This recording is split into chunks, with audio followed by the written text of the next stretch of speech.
Aaron, thank you for tuning in. Welcome to Agile. Yeah, thank you. Thank you for having me. Tell us a little bit about yourself, a little bio, and tell us how you started in comedy and when you actually thought that this was going to be a career decision for you. I've been performing for about 12 years now. I started at, well, I would go to a lot of comedy shows. I went to a lot of comedy clubs, more and more. And then there was a flyer for a workshop. And so I ended up going. I was supposed to go with a friend. My friend backed out at the last minute. And I went, and it was great. What it was just like 8 weeks where you went and kind of learned with a group of people how to get up in front of people and how to craft material. And then it all ended with a show at the Improv here in Dallas. And you only get like 4 minutes. But, you know, to me it was amazing. It's like a perfect sales pitch, right? What's that? It's like the perfect sales pitch. 4 minutes, go. Well, the thing is, too, it's like, I think 4 minutes when you first start feels like forever. Right. And you're like, how am I going to fill 4 minutes of jokes that have never been done in front of an audience before? And then you fast forward several years and you're used to doing longer and longer sets, and now you're auditioning.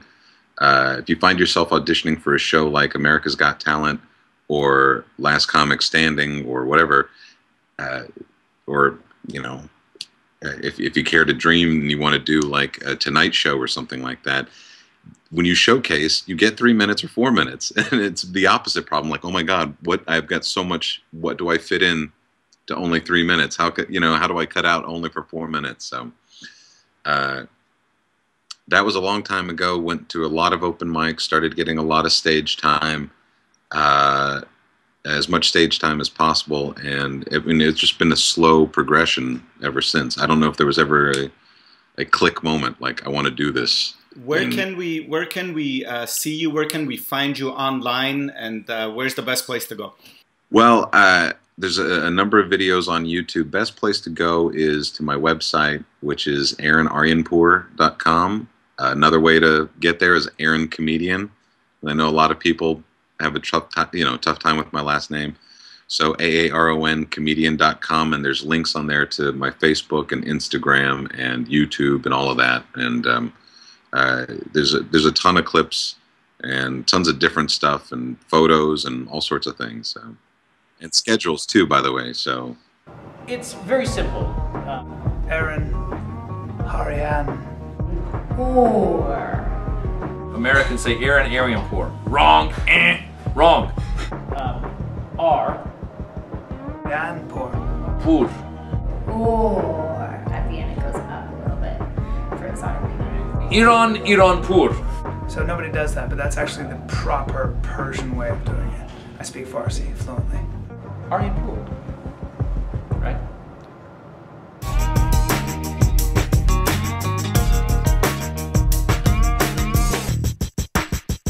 What have you learned from others, especially colleagues in the business, notably Maz Jobrani, with whom you're presently on tour? Is it really teamwork, or is it an individual effort? You have to get along with people. It's an individual effort when you're on stage, but kind of only when you're on stage. You know, it's you up there with however you've been prepared with the audience there that night. But everything else does require you being a decent human being. You have to get along with people in order to travel well with them. You know, a lot of people don't think about that, but you know, you could be really funny on stage, but if you're like a nightmare to in person, yeah, that doesn't help. To make plans with or whatever. Maz is a really put together person. I mean, and I've been lucky enough to work with a lot of people like that who have a lot of things in order to where they're really funny on stage, but also just a very professional, you know, conduct themselves professionally off stage, and then conduct themselves with some heart. I think that's really nice. And I've taken a lot from that. I mean, over the years, there have been a lot of people who have done me. You discover over a long period of time, you run into a lot of people, and they don't owe you anything. You know, they don't owe you a slot on their show. They don't owe you money. They don't owe you stage time. They don't owe you contacts. They don't owe you anything. And for somebody to do that and kind of go out of their way to vouch for you is a big deal. And so that's definitely something that I've tried to do whenever the opportunities presented itself to me. So I had emergency surgery for the gallbladder come out. I was in the hospital for a week and dehydrated on fluids. First of all, that stuff never happens during the work week. Why is it always middle of the night on a Saturday? You know, it should happen at the office, in front of, preferably in front of your boss's desk. So, oh my, I gotta go right now, and it's probably your fault. The other thing that occurred, people don't care how you lose weight. They just see weight loss and like, wow, what did you do? I almost died. I almost crawled around my bathroom floor, clutching my sides, praying for the sweet release of death. Well, whatever you're doing, it looks fantastic. Just keep it up. Good for you. Your act covers a variety of topics, but what you're most known for, and I realized that myself when we saw you here in Minneapolis at the Varsity Theater, is that your experience as a husband with a patient wife, and also you have 2 young sons, and when you come home, so you're a family man, and it's really an experience that you portray, and you probably write the jokes around your own experience, and this has captured the attention of your audience. Why don't you tell us a little bit more about that? It's very interesting. I started comedy before we had kids. It was right around the time that I was married. To be honest, I'm not too sure exactly what all my material was at the beginning. I think there were some impressions and, you know, office stuff, you know, whatever. I would go up many times a week to different open mics just for practice to write things out. And then once kids come into the picture, there's this feeling like, oh no, you know, I've got to give this part up, or I got to give that part up. And I think the best thing that I could have done, what I've done, is just kind of embraced it. I really love my family, so they occupy a lot of space in my head. You know what I mean? And that it's a lot easier to write. It's a lot easier. They've given me, and I know it sounds shallow, I guess, but they've given me so much material over the years, because it is what consumes me. It is what I think about, what I'm passionate about, what makes me happy, what makes me proud, what makes me angry, irritated.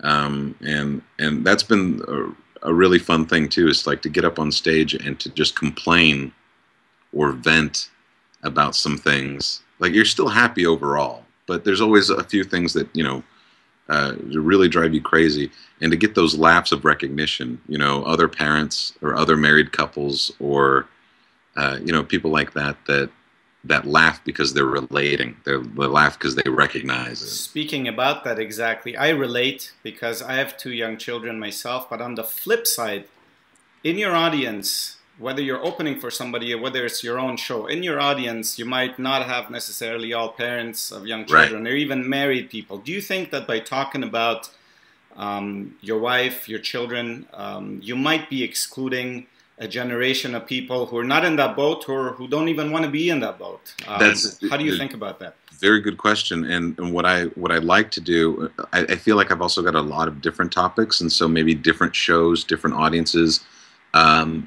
Maybe I won't spend so much time on that particular topic, but, you know, maybe I'll talk about kids, but maybe not as long as I would during, you know, another show. But having said that, I pride myself on the fact that I can get up in front of almost any audience and talk about the topics I want to talk about in a way that I think most people can relate to. You know, not I would never say 100%, but when I talk about kids, the jokes, I mean, I get a lot of laughs from parents, obviously, but I also get a lot of laughs from, you know, people who I know who don't have kids.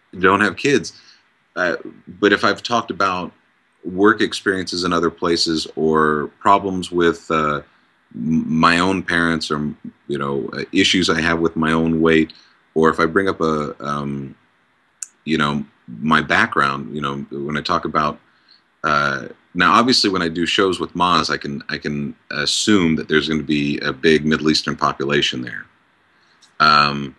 So I'll do a lot of jokes about, you know, my dad, or just other cultural things on those shows, because it's the best opportunity for me to get those jokes out.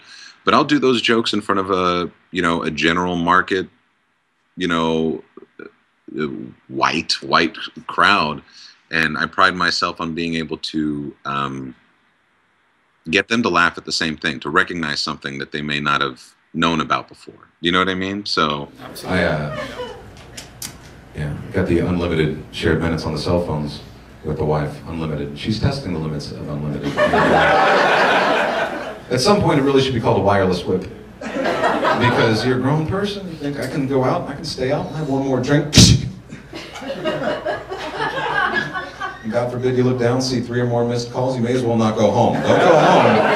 But you got, hey baby, shh, calm down. No, babe, I'm with Jason. No, you knew. No, it's on the calendar, you knew. No, you said it was okay. You made me put on the, no, it was on my Facebook status that Aaron is hanging with the boys. You liked the post. You liked it. You commented. You knew. Baby, if you would just come, baby.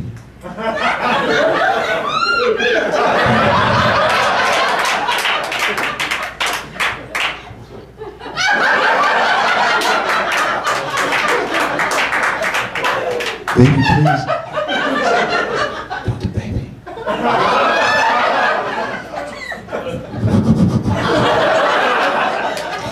All right, I'm on my way home.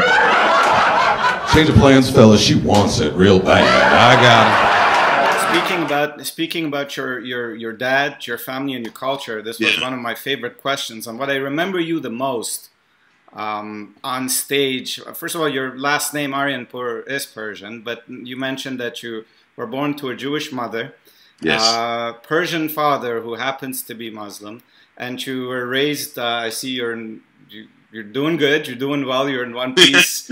Wow. I'll let you do the explaining about that. I don't know many friends or people who have that culture background. How did that affect your life? How does it affect your life every day? Well, it doesn't affect, I think, my life day to day so much, like in the little details. But like overall, it was definitely something that I feel has shaped who I am. After starting comedy, I've been able to meet a lot of different people and find out.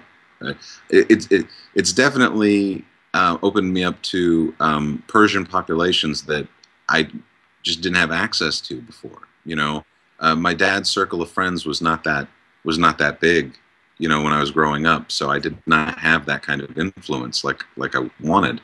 But I've learned about, you know, the Jewish population in Iran. I've learned about all sorts of things that I just didn't even really know existed because I started comedy and started looking into these things and researching these things and meeting people.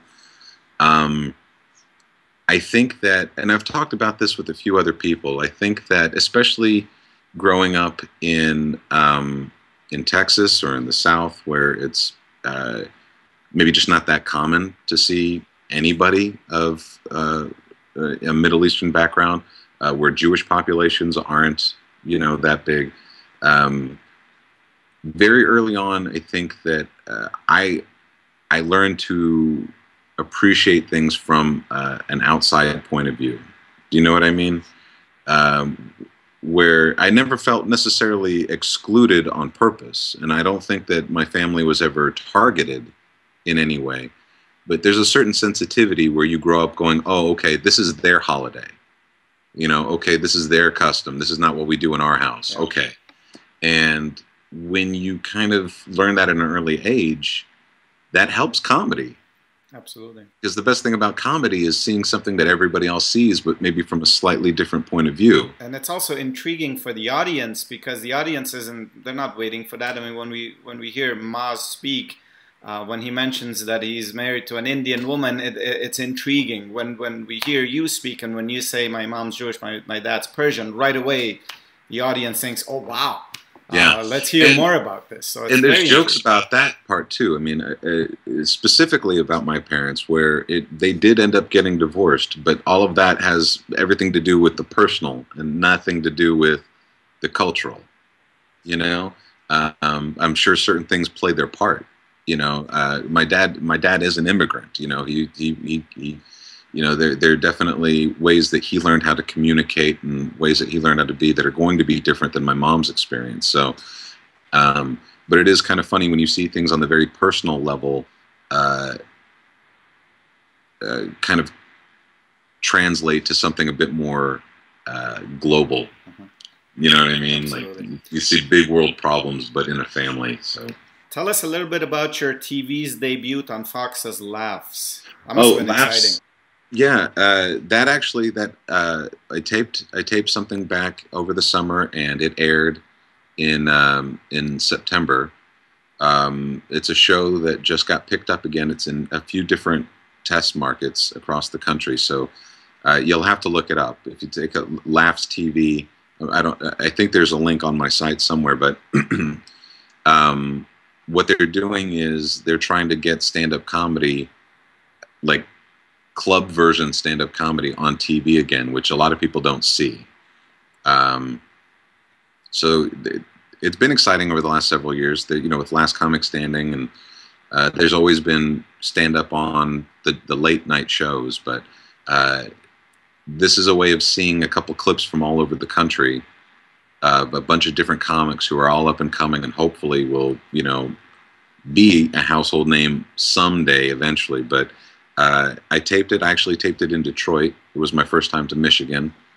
So my second time to Michigan was just last week with Maz in Ann Arbor, and the show was amazing. But I had taped it at a comedy club in Detroit back in August, and it aired, and there's a whole lot of preparation, doing your time, flying, hotels, rental cars, and then you get like a joke or two on TV, and you just hope somebody out there is watching, you know.